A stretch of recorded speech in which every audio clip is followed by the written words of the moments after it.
अब कई चीजें ऐसी हैं, अब जैसे एक उदाहरण है, आप ज्यादा दूर नहीं जाते, अपने गांव से ही लगाना। अपने गांव में कंवारी गांव पहले भवानी खेड़ा में था। बिल्कुल।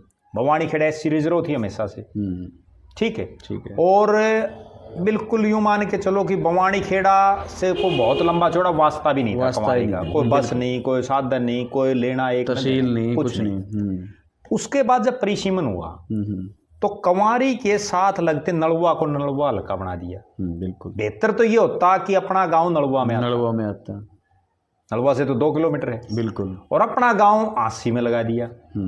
आसी का भी कोई एक बस बड़ी मुश्किल तो वह भी कभी कभार चलती, आखिरी गांव आ गया। बिल्कुल। तो क्या फायदा हुआ? सही है। सिर्फ इतना फायदा हुआ कि भाई अब जिले की जिले में आ गई। जिले की जिले में आ गई। पहले वो चलो एक पहले रिजर्व हल्का था। चलो रिजर्व ओपन तो एक अलग बात है। वो तो क्या पता कल ना 80 भी रिजर्व हो जाए, इस चीज का किसको पता है? नलवा भी हो जाए रिजर्व। लेकिन रिजर्व ओपन तो एक अलग बात है, लेकिन दूरी की बात है।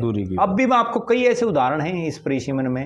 अब जैसे खेदड़ गांव है या बदावड़ गांव है, बिल्कुल बरवाड़ा से सटे हुए हैं। बिल्कुल। उनको उकलाना में लगा दिया। सही बात। मतलब बनाने वाला ने कम से कम इतना तो सोचना चाहिए। बिल्कुल। भाई जो उस गांव के नजदीक है, भाई कहाँ तो बदावड़, बरवाड़ा के बिल्कुल लगता। बिल्कुल। और उसको उकलाना में लगा दिया। सही बात है। ठीक है ना।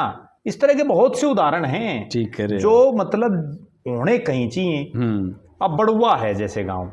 बिल्कुल। अब ठीक है, बड़ुआ को लुवारू, कहाँ लुवारू हेडक्वार्टर, ठीक है, लेकिन वो जिला वाइज हो रहे हैं। यानी कि अब वोट की ताकत से, यानी कि कई क्षेत्र में किसी गांव का ज़्यादा बड़ा दबदबा है पूरे हल्के में। बिल्कुल। अगर वो 2 गांव एक हल्के तो दूसरे हल्के में शिफ्ट कर दिए तो यानी कि कहानी तो बदल गई। नहीं बदल गई। अब मैं आपको एक उदाहरण दूं, जो अब चर्चाएं चल रही हैं राजनीति के लिए और बड़ी तकड़ी।